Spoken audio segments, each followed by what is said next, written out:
Jax Barker. All right, let's keep the applause going, guys. For yourselves, yeah.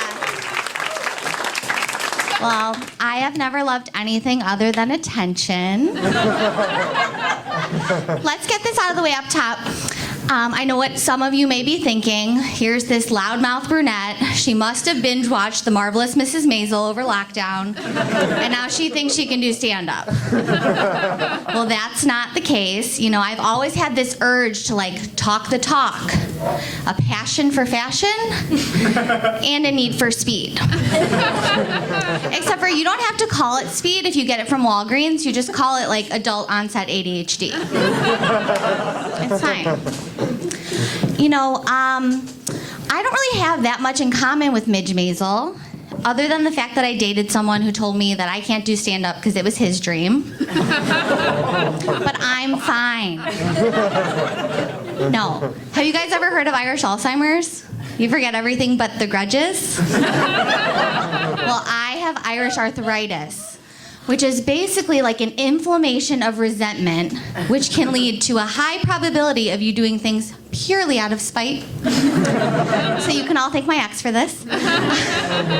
But the main difference between me and Mrs. Maisel is I never had kids with the guy.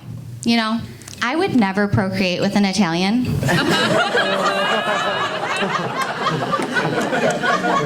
But, oh, I see that face. You think I have a mom body. Well, I hate to disappoint someone who's not even my own mother, but I do not have kids. Doesn't stop people from coming up to me frequently and asking me if I'm currently pregnant. I'm serious, it happens all the time. I was just in a parking lot, and this elderly man came up to me as I'm pushing my cart to my car, and he was like, "You should not be pushing that cart in your condition." And I looked around, and I said, "Sir, this is a Binny's Beverage Depot." So I kind of feel like he had two thoughts about me. And one of them was that I was pregnant, obviously. And the other one is that I'm irresponsible. And only one of those things is true. So I have a big birthday coming up. I'm going to be 30 in May. Thank you. I know you guys can't even tell. But I've had other big birthdays. You know, like growing up in Chicago, 23 was a big year. That was my Jordan year. Yeah. When I was 26, that was my golden birthday. And I had a big party. And the theme was the ultimate Gemini has survived. I wasn't supposed to make it past 25. It's a mouthful, but it was a fun party. And then 28, that was a big one. That was my first birthday in quarantine. And I really just celebrated not becoming a member of the 27 Club, you know, because social distancing works. I'm not really sure what I'm going to do for 30, but I'm thinking I want to have a decadent dinner party and have fine china, linens, dress up like Diane Keaton in a Nancy Meyers movie, and then shake my ass a little bit, you know, just it's just a thought. I don't know. We'll see what I do. So unclear about children. We'll see. Also unclear about marriage. I'm sorry, Mom. Don't freak out. You know, I just don't know if that's for me, because you guys see how big I am on birthdays, and those come once a year. Not to be a total Catholic, but I only want to get married once.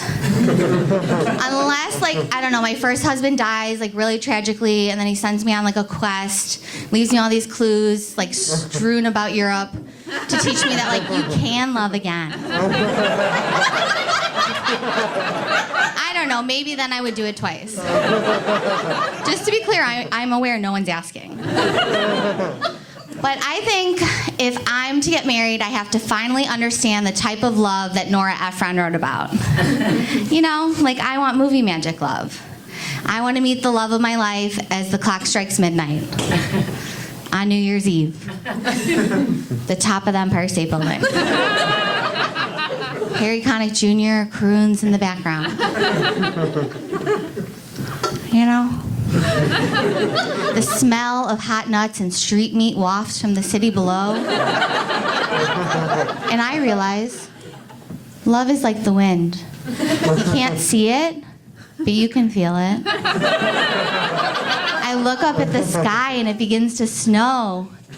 Suddenly I hear a dog barking. The love of my life's dog, Brinkley, a golden retriever, comes towards me. And just as the first snowflake lands on the tip of my nose, I lock eyes with the man of my dreams. And I shiver. Is it the cold New York air, or is it my soul recognizing its twin flame? Brinkley pushes a robin's egg blue box towards me with his nose, and the love of my life gets down on one knee. For he's just a boy, kneeling in front of a girl, asking her to love him. But in that moment, I'm scared. I'm scared of walking out and never feeling for the rest of my life how I feel in this very moment. But then I remember when you love someone, you say it out loud, right then. Otherwise, the moment just like passes you by. Because when you know you want to spend the rest of your life with someone, you want the rest of your life to begin as soon as possible. So I take a step forward in bravery, and I say, I love attention. Thank you all so much. You've been great. Thank you.